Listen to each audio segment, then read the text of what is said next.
Assalamualaikum warahmatullahi wabarakatuh.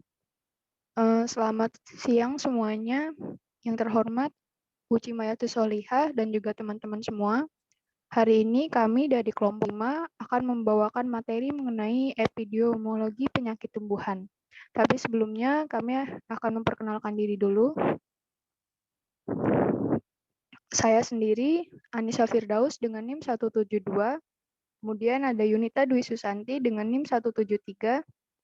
Johardi Tampak Ginting dengan NIM 174, Arifah Dia Herawati dengan NIM 175, Putri Ervita Nori dengan NIM 176, Sabita Syakirah Imtinan dengan NIM 178, dan Zafina Depinastiti dengan NIM 179.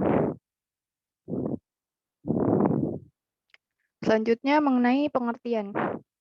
Epidemiologi penyakit tumbuhan merupakan ilmu yang pokok kajiannya berkaitan dengan penduduk atau rakyat penyakit tumbuhan dalam populasi.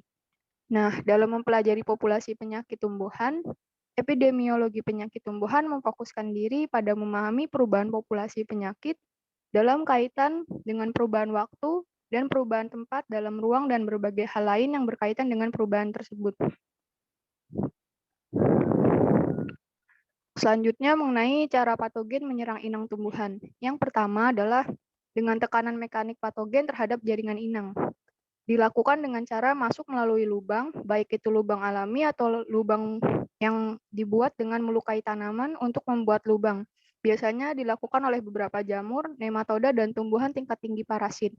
Selanjutnya menggunakan senjata kimia patogen dengan cara menghasilkan enzim, zat pengatur tumbuh, dan toksin yang dapat menghancurkan komponen penyusun sel inang, merombak zat makanan yang terdapat di dalam sel, dan mempengaruhi protoplasma dan sistem yang dijalankan secara langsung. Selanjutnya, tahapan proses perkembangan penyakit. Yang pertama, inokulasi, yaitu kontak antara patogen dengan tanaman inang. Yang kedua, germinasi, yaitu spora patogen membentuk tabung kecambah. Yang ketiga, penetrasi, yaitu masuknya patogen ke dalam sel. Yang keempat, infeksi, yaitu reaksi antara patogen dengan sel tanaman sehingga menimbulkan gejala. Yang kelima, masa inkubasi, yaitu waktu yang dibutuhkan dari tahap 1 sampai 4. Yang keenam, invasi, yaitu patogen menyebar ke sel yang lain dari tanaman inang. Yang ketujuh, reproduksi, yaitu pembentukan alat perkembangbiakan atau memperbanyak diri di dalam tanaman inang. Yang kedelapan, penularan dan penyebaran patogen. Inokulasi. Penanaman bakteri atau biasa disebut juga inokulasi adalah suatu pekerjaan memindahkan bakteri dari medium yang lama ke medium yang baru dengan tingkat ketelitian yang sangat tinggi.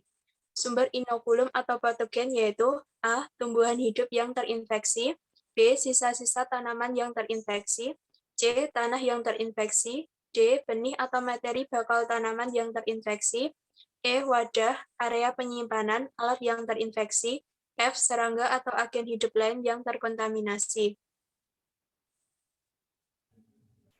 Selanjutnya yaitu ada jenis inokulum. Jenis inokulum dibagi menjadi dua, yaitu inokulum primer dan inokulum sekunder. Inokulum primer adalah inokulum yang menyebabkan infeksi primer. Infeksi primer yaitu infeksi suatu tanaman yang pertama kali oleh inokulum primer. Inokulum sekunder yaitu inokulum yang dihasilkan oleh infeksi yang berlangsung dalam musim tanaman yang sama sehingga mengakibatkan infeksi sekunder. Infeksi sekunder yaitu infeksi yang disebabkan oleh inokulum yang dihasilkan dari infeksi primer.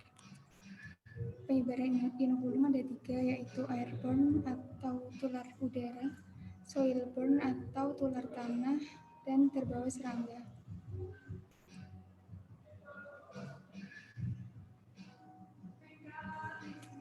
Selanjutnya ada penetrasi. Penetrasi merupakan proses masuknya patogen atau bagian dari patogen ke dalam sel, jaringan atau tubuh tanaman inang. Penetrasi terbagi menjadi tiga, yaitu penetrasi langsung menembus permukaan tubuh tanaman, umumnya dilakukan oleh tumbuhan tingkat tinggi, fungi, dan nematoda. Yang kedua, penetrasi melalui luka, umumnya dilakukan oleh bakteri, virus, viroid, molikut, protozoa. Yang ketiga, penetrasi melalui lubang alami, umumnya dilakukan oleh fungi, bakteri, nematoda, dan lain-lain. infeksi. Infeksi yaitu reaksi antara patogen dengan sel tanaman sehingga menimbulkan gejala. Proses ini terjadi setelah patogen melakukan kontak dengan sel-sel atau jaringan rentan dan mendapatkan nutrien dari sel-sel atau jaringan tersebut. Selama proses infeksi, patogen akan tumbuh dan berkembang di dalam jaringan tanaman. Syarat infeksi yang pertama, patogen virulen. Setelah itu tanaman rentan, tingkat perkembangan rentan, patogen pada tingkat patogenik, dan lingkungan yang menguntungkan. Penularan dan penyebaran penyakit. Penularan adalah perpindahan patogen antar daun atau antar tanaman, sedangkan penyebaran merupakan perpindahan patogen dari satu lokasi ke lokasi lain. Penularan penyakit tanaman diawali dengan masuknya patogen yang disebut inokulum, seperti sel bakteri atau spora dan micelia. Jamur ke bagian tanaman melalui lubang lentisel, stomata, hidatoda, dan luka. Setelah masuk, patogen memperbanyak diri dan berkembang sehingga terjadi aksi-reaksi antara patogen dan inang. Kemudian terjadilah gejala sebagai tanda adanya kelainan tanaman akibat gangguan patogen sehingga tanaman dikatakan sakit. Kemudian ada penularan dan penyebaran penyakit. Penyebaran penyakit tanaman dapat terjadi melalui yang pertama angin atau udara. Penyakit tanaman terutama yang berasal dari spora-spora cendawan dapat terbawa oleh angin atau udara, sedangkan penyakit yang berasal dari bakteri agak sukar dibawa oleh angin. Penyebaran oleh angin mencakup yang pertama mengangkat inokulum ke udara atau take off, kemudian ada memindahkan inokulum dari satu tempat ke tempat lain atau flight, dan yang terakhir menempatkan inokulum pada inangnya dari atmosfer atau deposisi. Kemudian yang selanjutnya ada air dan tanah. Penyebaran penyakit melalui air bersifat tular air atau waterborne, begitu pula melalui tanah yang bersifat tular tanah atau soilborne. Adanya titik air atau hujan pada eksudat bakteri menyebabkan sel bakteri terpencar dan tersebar ke berbagai tempat kontak atau penetrasi. Akan tetapi sebagai media penular jamur, air kurang efektif apabila dibandingkan dengan angin. Serangga akan mendepositokan atau meninggalkan inokulum yang dibawanya ke bagian tanaman yang terluka karena proses makan serangga. Yang selanjutnya ada penularan melalui manusia. Manusia merupakan penyebar patogen penyakit tanaman jarak jauh melalui introduksi benih atau bakal tanaman yang terinfeksi patogen antar negara atau daerah. Manusia juga menyebarkan patogen tanpa sadar di lapang atau kebun. Pada saat memegang tanaman yang sakit kemudian pindah memegang tanaman yang sehat. Selanjutnya ada bibit atau benih. Patogen atau inokulum atau spora jamur atau sel bakteri sering terbawa di dalam benih atau bakal tanaman yang terinfeksi, sehingga dapat menyebarkan penyakit ke daerah lain atau tanaman lain. Yang terakhir ada alat pertanian dan benda lainnya. Ketahanan inang. Bentuk-bentuk ketahanan itu ada yang pertama mekanis. Mekanis dibagi lagi menjadi dua, yaitu pasif dan aktif.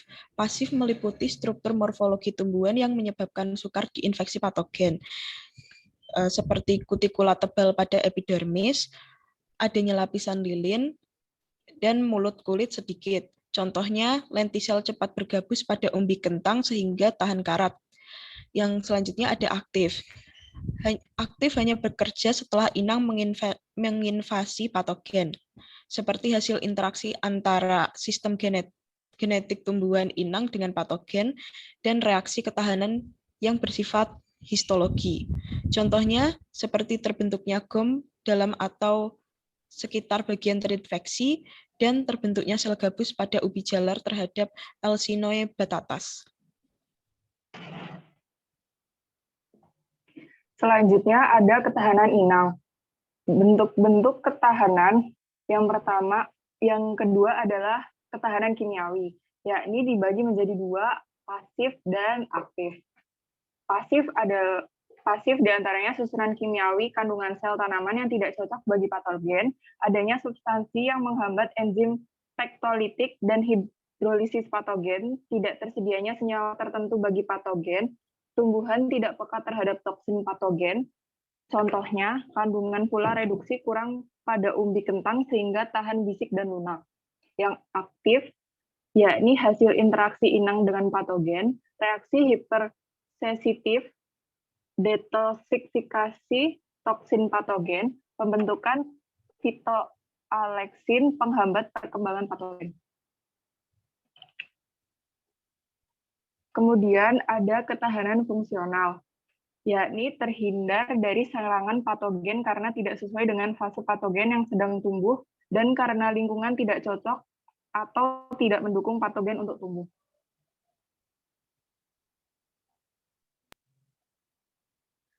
Nah, itu tadi pembahasan mengenai materi epidemiologi penyakit tumbuhan oleh kelompok 5.